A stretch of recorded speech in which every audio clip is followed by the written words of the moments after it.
देखिए जो electric power plant होता है वो बहुत बड़ा यूनिट होता है, वो लगभग 3-4 किलोमीटर एरिया में फैला होता है, जिसमें से कई खंड होते हैं। हम एक एक पार्ट को सबसे पहले पहुंचते हैं। हमको वहाँ हीट उत्पन्न करना है, स्टीम बनाने के लिए, पानी खौलाने के लिए हमें हीट चाहिए। ये हीट हमें कोयले से मिलती है। अब वहाँ थोड़ा बड़ा कोयला नहीं चाहिए, बहुत ज़्यादा चाहिए, क्योंकि कोयला घट जाएगा तो बिजली प्लांट बंद होगा और पूरे शहर में बिजली कट जाएगी। इसलिए हम लोग 1.5 मिलियन टन 1.5 मिलियन टन कोयला को रखते हैं, जो 40 दिन का स्टॉक होता है। ये कोयला को हम लोग कोल यार्ड में रख देते हैं, इसे कोल हैंडलिंग डिपार्टमेंट को सौंप दिया जाता है। यहाँ ट्रेन आती है और इस कोयले को यहाँ पर खाली करके डंप करके चली जाती है। कोल यार्ड में जब ट्रेन पहुंचती है तो इस ट्रेन से कोयले को नीचे गिरा लिया जाता है और नीचे इसका स्टोरेज बना रहता है, जो पूरे प्लांट तक लेके जा सकता है। एक एक करके हर एक वैगन से कोयले को गिरा दिया जाता है, रिलीज करके नीचे स्टोरेज में। इसे खाली करने की कई विधियां होती हैं। देखिए क्या किया जाता है, जो कभी कभी जो बॉक्सेन वाले डिब्बे होते हैं जो ऊपर से खुले रहते हैं, उनको ले आया जाता है और उनकी कॉपलिंग को छोड़ा दिया जाता है, जिससे वो एक डिब्बे से दूसरे में पकड़े रहते हैं।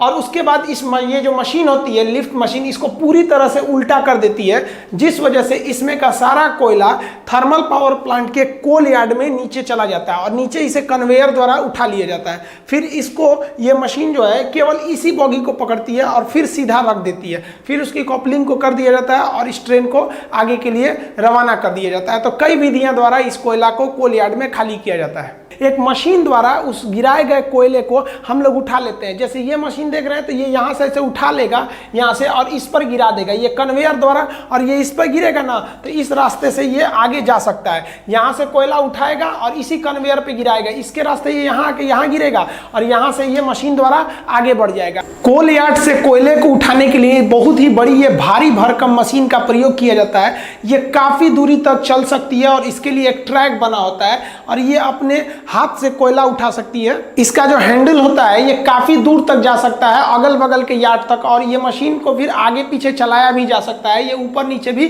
खिसक सकती है। देखिए इस मशीन का जो अगला दांत होता है ना वो आगे की ओर होता है, तो ये इस तरह से कोयले को उठा लेता है और इस साइड में ले जाके पटक देता है। आप देखिए इधर जाएगा तो ये उठेगा और इस तरह से उठाते हुए जाएगा ये, और जब उस साइड का सर्किल चलेगा तो ये अपने ऊपर इस साइड में ले जाके कन्वेयर बेल्ट के ऊपर पटक देगा सारा कोयला, तो इधर से लोड होगा और इसी मशीन द्वारा उस साइड में अनलोड हो जाएगा। इस तरह से करने से आप यहाँ क्लोज लुक में देखिएगा तो ये नीचे से ऐसे उठा के ले आ रहा है और अपने ही पास गिरा ले रहा है। जैसे ये इधर से जाएगा और इस साइड में ले आके यहीं पर गिरा ले रहा है। जस्ट इसके नीचे आपका कन्वेयर बेल्ट जो इस पूरे कोयले को आगे भेजेगा और ये यहीं पे इसको डंप कर देता है। देखिए यहाँ से ये निकल गया कन्वेयर बेल्ट पर।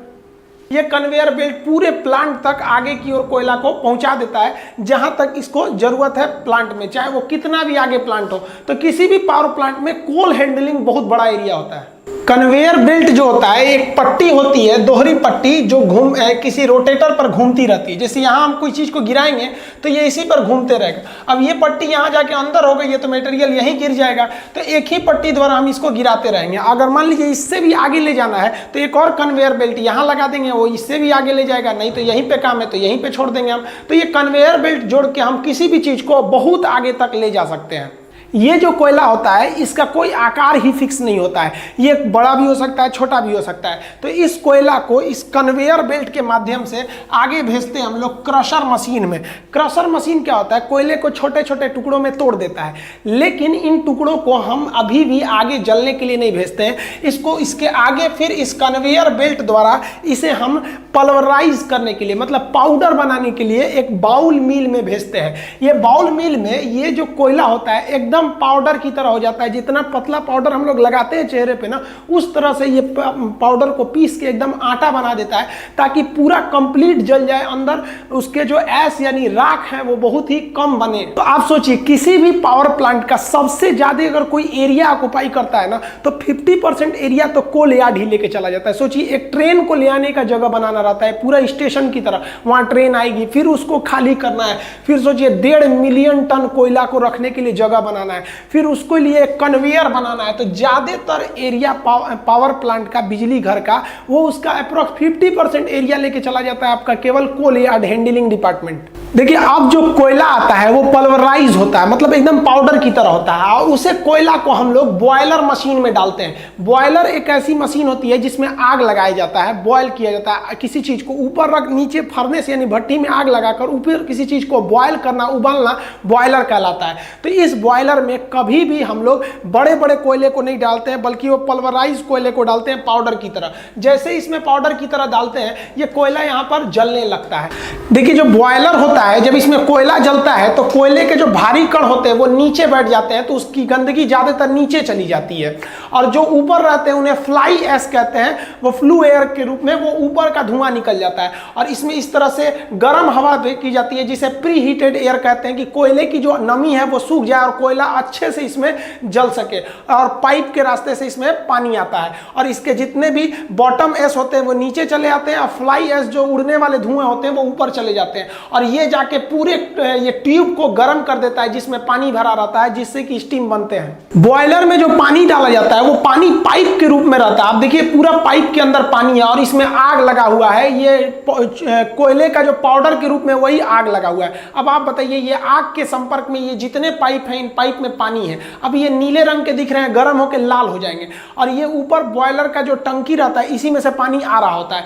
ये पानी नीचे के आग के द्वारा पाइप के अंदर ही स्टीम बनने लगता है और सुपर हीटेड हो जाता है। बॉयलर के ऊपरी भाग में एकदम सुपर हीट, एकदम स्टीम बन जाता है, और इस स्टीम को इस बॉयलर से आगे निकाला जाता है। ये कोयला जब जलता है तो इसके ऊपर पानी रखा रहता है, पानी की एक टंकी रहती है, अतः यह कोयला जल के उस पानी की टंकी को गर्म करके स्टीम बनाता है। तो स्टीम बनाएंगे तो हम आगे के फंक्शन को समझने से पहले अभी यही कोयले का निपटारा कर देते हैं। कोयला जल के स्टीम बन गया, बचेगा क्या? धुआं बचेगा और राख बचेगा। अब दो तरह की राख होती है, जो भारी राख होती है वो नीचे की ओर चली जाती है, जिसे हम लोग बॉटम ऐश कहते हैं। बॉटम ऐश मतलब नीचे चले आना। तो ये बॉटम ऐश को नीचे जो होता है एक जाली होता है जो वाइब्रेट करता है, सारा राख नीचे चला जाता है और इसे एक स्टोर में रख लिया जाता है, और इसे सीमेंट कंपनी को दे दिया जाता है जिसमें सीमेंट बनाने के काम में आता है ये। तो बॉटम ऐसा ऐसे चला गया। लेकिन जो उड़ रहा था इसमें, अभी जो आगे उड़ रहा था ऊपर की ओर, उसे फ्लाई ऐश कहते हैं, उड़ता हुआ राख। ऐश मतलब राख होता है, तो फ्लाई ऐश मतलब उड़ता हुआ राख। अब आप बताइए उड़ता हुआ राख को अगर इस चिमनी के माध्यम से ऊपर भेज देंगे तो पूरे हवा में ये कोयला भर जाएगा, सांस लेंगे तो फेफड़े पे चिपक जाएगा काला काला। तो हमको जरूरी है कि इस धुएं में से जितने भी हानिकारक चीजें उनको छान लिया जाए। तो इसको छानने के लिए इस बॉयलर का धुआं जहां से बाहर निकलता है वहां पर एक मशीन लगा दिया जाता है जिसे कहते हैं इलेक्ट्रोस्टैटिक प्रिसिपिटेटर। ये क्या करता है? ये निगेटिव चार्ज होता है और किसी भी धूल कण को अपने पास चिपका लेता है। जो बड़े बड़े धूल कण थे वो तो बॉटम ऐश के रूप में नीचे चले गए, जो छोटे छोटे फ्लाई ऐश थे उनको ये ESP डिवाइस यानी इलेक्ट्रोस्टैटिक्स प्रिसिपिटेटर क्या करता है? अपने पास इकट्ठा करके रख लेता है, और उसके बाद से इसको छोड़ता है ये हवा में इस टावर इसके माध्यम द्वारा, चिमनी के द्वारा। तो ये कम हानिकारक होते हैं। अभी के समय सबको भी, किसी भी कंपनी को जो बिजली घर चला रही है उसको ESP डिवाइस लगाना जरूरी है। कहेगा कि ESP डिवाइस का काम क्या होता है? तो प्रदूषण को कम करना है। धुआं तो निकाल दिए, अब हम समझते हैं बॉयलर क्या है। तो देखिए यहाँ पर ये जो बॉयलर था इसका हम धुआं निकाल दिए। अब बॉयलर में क्या होता है? एक भट्टी होता है, फर्नेस, भट्टी मतलब फर्नेस होता है। तो इसके नीचे से तो चला गया आपका बॉटम ऐश, और ऊपर से धुआं निकाल दिया है। जो इसमें आग जल रही है उस गर्म हवा को हम लोग फ्लू गैसेस कहते हैं। ये फ्लू गैस क्या होती है? पानी को खौलाती है। अब आपको लगेगा यहां से यहां तक एक बड़ा सा टंकी रहता है। गलत बात है, ये टंकी नहीं रहता है, बल्कि इसमें छोटे छोटे पाइप रहते हैं और उस पाइप में पानी आया रहता है। अब ये पाइप जो होते हैं छोटे छोटे रहते हैं, पतले पतले, इसलिए पानी का एरिया कम रहता है, वो चारों ओर से गर्म हो जाते हैं। और एक पाइप दूसरे पाइप से टच में नहीं रहता है, ऐसे लटका रहता है, उसके चारों ओर आग रहती है, तो ये बहुत ही जल्दी गर्म हो जाता है। नीचे का एरिया गर्म होता है, ऊपर में तो एकदम ये सुपर हीट हो जाता है पानी। अब ये पानी आता कहां से? तो पानी नीचे के रास्ते से आता है, ऐसे चढ़ाया जाता है, इसको नीचे से पाइप से चढ़ाया जाता है। जानबूझ के इसको टच करके चढ़ाया जाता है ताकि ये जब जलने के लिए जाए, खोलने के लिए जाए, तो उससे पहले ही ये यहाँ इसके संपर्क में आ जाए, और यहाँ संपर्क में आने से पहले ही थोड़ा और गर्म हो जाए। तो पानी को मेन बॉयलर में जाने से पहले ही इस आग के संपर्क में लाकर थोड़ा सा गर्म करने से हमें इकोनॉमिकली थोड़ा ज़्यादा फायदा होता है। इसलिए यहाँ बने टंकी को हम इकोनोमाइजर के नाम से जानते हैं। ये किसी भी पानी को खौलने से पहले ही थोड़ा गर्म कर देता है। ये मान लीजिए ना, आप एकदम ठंडा पानी को गर्म करेंगे, उससे अच्छा है कि आप थोड़ा सा गर्म पानी उसे और गर्म कर देंगे, तो ये थोड़ा सा पहले ही गर्म कर देता है इकोनोमाइजर। इकोनोमाइजर को अलग से हीट देने की जरूरत नहीं पड़ती है। ये फर्नेस जो भट्टी है इसी के हीट के संपर्क में आके पहले ही गर्म कर लेता है ताकि यहाँ पे गर्म हो जाए। और इसके एकदम टॉप वाले भाग में ये जो होता है एकदम खौल जाता है, जिसे सुपर हीट कहते हैं। आप ये देखेंगे ये बाहर से इसका शकल है। अब ये सुपर हीट हो गया, अब ये स्टीम बन गया है। स्टीम बन के नीचे लाया जाएगा, वो बहुत ही गर्म भाप बन गया है। अब ये स्टीम इस रास्ते से नीचे आएगा। देखिए यहाँ स्टीम के लिए पाइप दिख रहा है, अब ये स्टीम नीचे आएगा। स्टीम में कितना दम होता है सोचिए, कुकर का जो ऊपर का ढक्कन उठ जाता है, सीटी उठ जाता है, वो स्टीम के बदौलत। तो इतने छोटे से कुकर में, कुकर भी एक तरह से क्या है, बॉयल करता है, किसी भी पानी को गर्म करके बॉयल करता है, उबालता है। तो कुकर भी एक तरह का बॉयलर ही है, वो छोटा सा बॉयलर है। तो सोचिए इतना छोटे बॉयलर में ये हाल है, इतना बड़का बॉयलर से अगर जो स्टीम निकलेगा उसका कितना भयानक पावर होगा। अब इसी स्टीम को ले जाएंगे नचाने के लिए टरबाइन को, और टरबाइन नचेगा तो बिजली उत्पन्न होगा। देखिए टरबाइन जो होते हैं ना, वो एक पंखा होता है। ये कई पंखों के एक समूह होते हैं जिसे हम टरबाइन कहते हैं। टरबाइन भी कई तरह के होते हैं, high pressure turbine, intermediate pressure turbine, low pressure turbine. मतलब जो भाप आ रहा है वो इसे नचाएगा, इस टरबाइन को। इस पे ब्लेड लगे रहते हैं। देखिए ये है टरबाइन का शेप। इस पर से हाई प्रेशर का जो आता है आपका स्टीम, उस स्टीम को बहुत ही तेजी से गुजारा जाता है। इतना गर्म होता है वो, और इतना ज्यादा प्रेशर होता है कि वो इसको नचाने लगता है। और ये नचाना चालू करता है एक साइड से। तो देखिए जैसे स्टीम आया होगा तो शुरुआत में गर्म होगा, थोड़ा और जाएगा तो थोड़ा और ठंडा होगा, आगे जाएगा तो और ठंडा होगा। तो इसके एक हिस्सा को कहते हैं हाई प्रेशर टरबाइन। जब स्टार्ट करता है तब वहां बहुत ही ज्यादा गर्म रहता है, आगे जाएगा तो थोड़ा और ठंडा होगा स्टीम, तो इसे कहते हैं हम लोग इंटरमीडिएट टरबाइन। आगे गया तो लो प्रेशर टरबाइन, मतलब एकदम आगे जाने पर लो हो जाता है। तो टरबाइन घूमता है। यही टरबाइन जो होता है ये पूरे पावर प्लांट का हार्ट, हृदय कहा जाता है। इसे घुमाने के लिए स्टीम की जरूरत पड़ती है। तो अभी तक जो बना रहे थे हम लोग स्टीम कोयला से, वो केवल और केवल इसी टरबाइन को घुमाने के लिए। लेकिन एक समस्या सोचिए, ये खुले हुए टरबाइन पर अगर स्टीम मारेंगे तो भाप तो बिखर जाएगा, उतना प्रेशर नहीं लगा पाएगा। तो इसको क्या किया जाता है ना, ढक दिया जाता है। जैसे ये टरबाइन है ना, तो इसको चारों ओर से ढक दिया जाता है। इसका एक प्लेट से ऐसे ढक दिया जाएगा। जैसे यहाँ देखिए, यहाँ पर ढका हुआ, आधा ढका हुआ है यहाँ पर, यहाँ से प्रेशर घुसा दिया जाता है। इसके अंदर जो स्टीम के अंदर प्रेशर जाता है वो इस रास्ते भेज दिया जाता है ताकि स्टीम यहाँ से अंदर जाके टरबाइन को घुमा सके। यहाँ देखिए ये जो पीला वाला पार्ट दिख रहा है आपको, यही है आपका टरबाइन। अब इसके अंदर स्टीम कहाँ से गया, तो ये देखिए ये वाला एरिया जो है ना, ये ऊपर से ये स्टीम इसको लेके आया, इसके अंदर ले गया स्टीम। अब देखिए ये इसके अंदर चला गया तो स्टीम बाहर नहीं निकल पाएगा और अंदर टरबाइन को खूब तेज नचाएगा। और टरबाइन नचेगा तो टरबाइन से जुड़ा रहता है जनरेटर। ये जो जनरेटर होता है यही चलने लगेगा और इसी से हमको बिजली मिलेगी।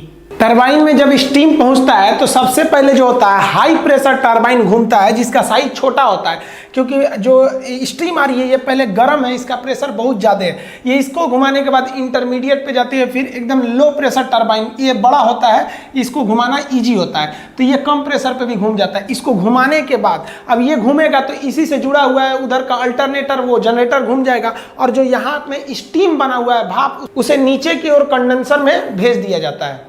देखिए इस रास्ते से जैसे ही इसमें गर्म एकदम हॉट स्टीम पहुंचेगा, भाप पहुंचेगा, तो भाप में बहुत ज़्यादा ताकत होता है, वो इसको नचाएगा। ये जैसे नचेगा तो जो इसके बीच का रॉड है जिसे शाफ्ट कहते हैं, इस शाफ्ट को इस जनरेटर के शाफ्ट से जोड़ दिया गया है। अब ये जनरेटर नचने लगेगा। अब ये काफ़ी हैवी शाफ्ट है, ये जितना तेज नचेगा उतना ही तेज ये इस जनरेटर को नचाएगा।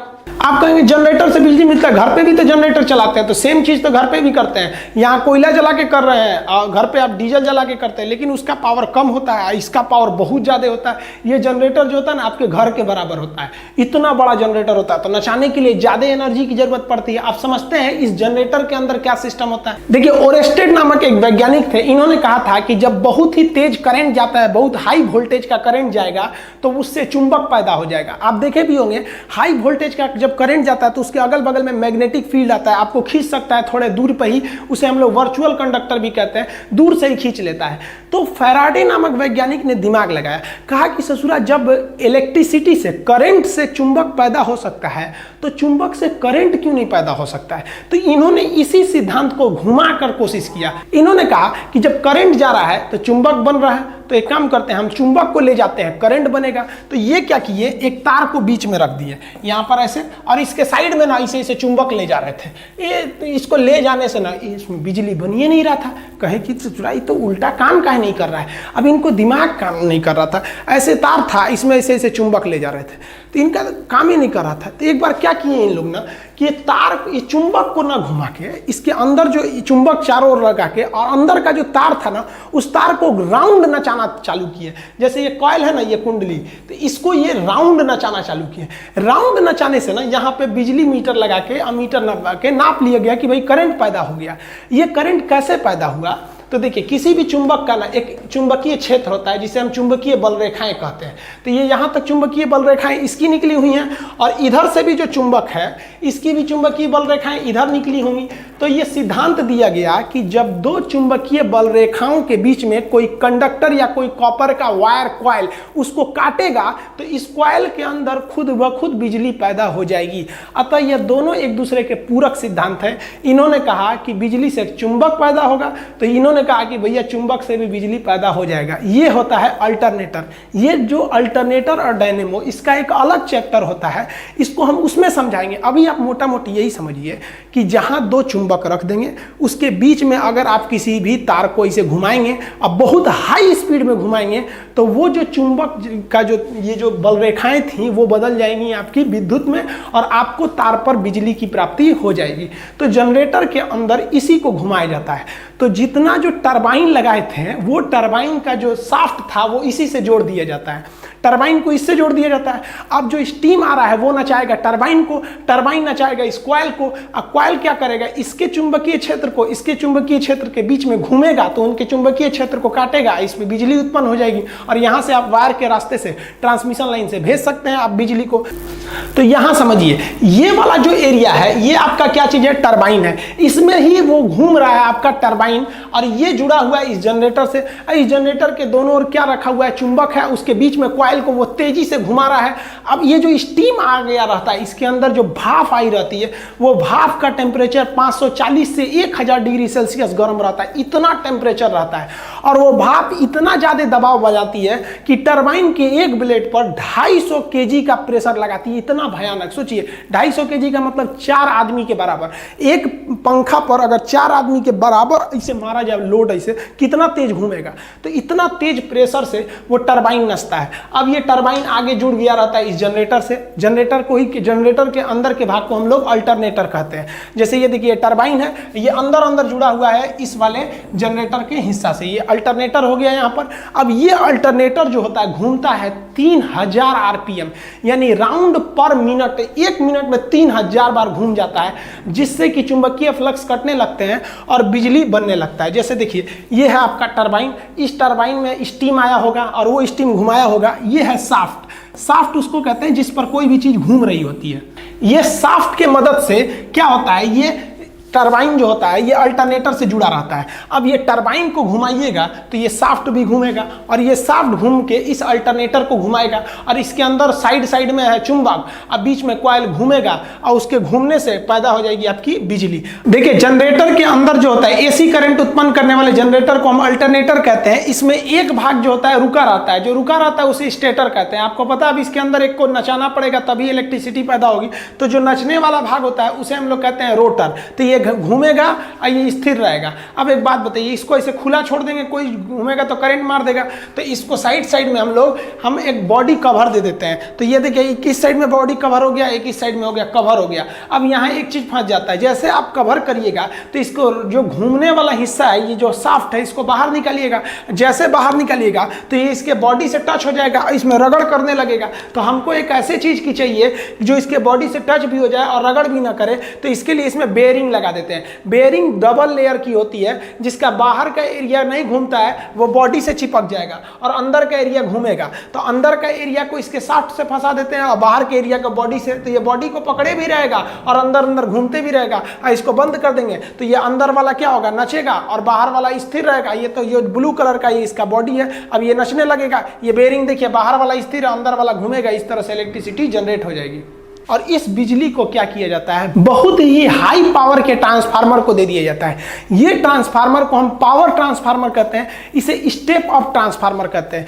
ये ट्रांसफार्मर उस पैदा हुए बिजली को ज्यादा दूर तक भेजने के लिए इसके वोल्टेज को बढ़ाकर 2,20,000 वोल्ट यानी 220 kV से भी ज्यादा कर देते हैं। अब ये इस ट्रांसफार्मर पे डिपेंड है कि कितना वोल्टेज कर रहा है, और तब उसको क्या करते हैं, ये बड़े से ट्रांसफार्मर इसके पावर लाइन के द्वारा, ट्रांसमिशन लाइन द्वारा आगे की ओर भेज देते हैं। ये तो हम आपको इसके बारे में पूरी कंप्लीट जानकारी बता दी है कि कैसे बिजली को भेजा जाता है, इसका A to Z पार्ट आइए भेज दिया जाता है। इसीलिए जिस गांव में बिजली बनती है उस गांव के ट्रांसफार्मर से उस शहर को बिजली नहीं दिया जाता है। क्यों नहीं दिया जाता है, क्योंकि यहां से जो बिजली निकल रही है 2,20,000 वोल्ट पे निकली है, किसी के घर में दे दीजिएगा उड़ जाएगा, तो उसके घर को ना देके इसे दूसरे जगह ट्रांसफर कर दिया जाता है उस बिजली को। अब एक चीज आप सोचिए कि जो स्टीम बना था भाप, उसे दूसरा भफवा कहां गया, भाप तो आया था इस टरबाइन के अंदर में, भाप गया कहाँ, निकला ही नहीं। तो ये भाप जो है अगर आप इसे ठंडा कीजिएगा तो पानी बन जाएगा, और इसी पानी को अगर हम वापस बॉयलर में भेज देते हैं हमें पानी की बचत हो जाएगी।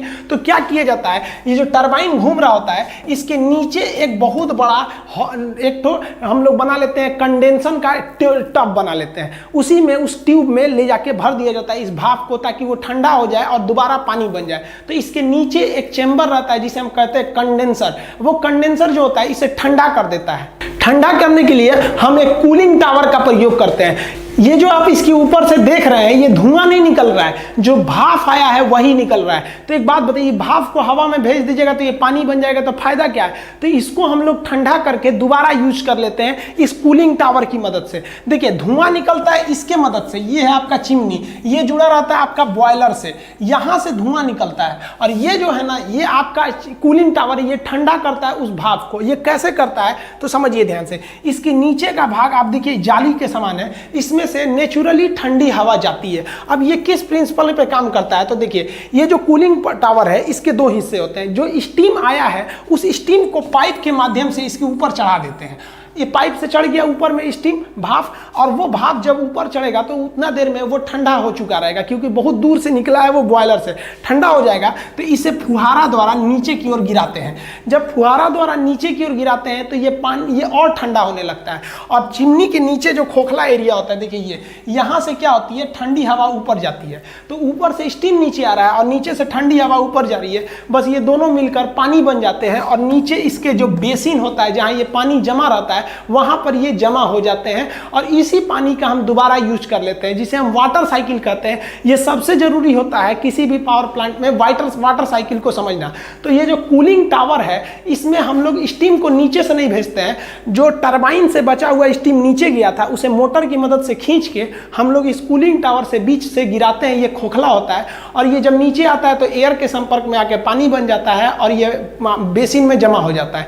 लेकिन 100% पानी नहीं बन पाता है, वही जो थोड़ा बहुत पानी नहीं बन पाया रहता है वो भाप बन के बाहर निकल जाता है। ये 0% प्रदूषण करता है। ये तो पानी है, एक तरह से बन जाएगा पानी में। वाटर साइकिल सबसे जरूरी होता है। देखिए जब भी बिजली घर को लगाया जाता है तो उसे कोयले की बहुत ज्यादा जरूरत है, इसलिए उसमें ट्रेन का एक यार्ड बना देते हैं। और पानी की तो निरंतर जरूरत है, क्योंकि स्टीम के बिना आखिर टरबाइन नचाएंगे कैसे, तो इतना पानी लाएंगे कैसे। तो उसके लिए हम उसको नदी के पास सेट कर देते हैं, किसी भी रिवर के पास हम लोग क्या करते हैं उसे सेट कर देते हैं। लेकिन नदी का पानी इतना तो साफ रहता नहीं है, और नदी के पानी का लेवल हमेशा एक जैसा नहीं रहता है, कभी वो लेवल घट जाएगा कभी बढ़ जाएगा। तो इस नदी के पानी से हम मोटर की मदद से एक अपना तालाब बना लेते हैं, जिस तालाब को हम लोग रिजर्वायर या जलाशय कहते हैं। तो जिस किसी भी पावर प्लांट का अपना एक तालाब होता है, वो नदी से ही पानी को खींच लेता है। अब नदी के पानी उतना भी आपको उसमें मिनरल्स रहते हैं, तरह तरह के रहते हैं, कैल्शियम रहता है, ये सब रहता है। इस सब अगर कैल्शियम आयरन की मात्रा रहेगी तो पानी जल्दी भाप नहीं बनेगा। तो क्या किया जाता है, उस पानी को हम डीमिनरलाइज करते हैं। तो डीमिनरलाइज करने वाले प्लांट को हम डीएम प्लांट कहते हैं। तो ये रिजर्वायर से हम इसको डीमिनरलाइज करके उसमें केवल H2O छोड़ते हैं उस पानी में, और ये पानी को हम क्या करते हैं, यहाँ से भेज देते हैं हम लोग ये कूलिंग टावर के नीचे बेसिन में। अब जरा देखिए, कूलिंग टावर के बेसिन में आप कहेंगे पानी कहाँ से आया था, तो वो टंकी का पानी, वो उसका पानी नहीं था बल्कि वो रिजर्वायर से गया था। तो इस कूलिंग टावर में दो तरह की पानी है, जो ऊपर से गर्म है थोड़ा और नीचे से ये ठंडा वाला आ रहा है यहाँ पे। अब इस पानी को, ये तो कूलिंग टावर के बेसिन में जमा हो गया, अब इसे हम आगे भेजते हैं। देखिए इस पानी को हमको भेजना है बॉयलर तक। तो ये जो पानी आ रहा है नीचे से, ये जा रहा है बॉयलर में। किस लिए जा रहा है भाई, तो गर्म होने के लिए जा रहा है। अब यहाँ इंजीनियरों ने बहुत अच्छा दिमाग लगाया, इसको भेजा इन लोग ने कंडेंसर के द्वारा।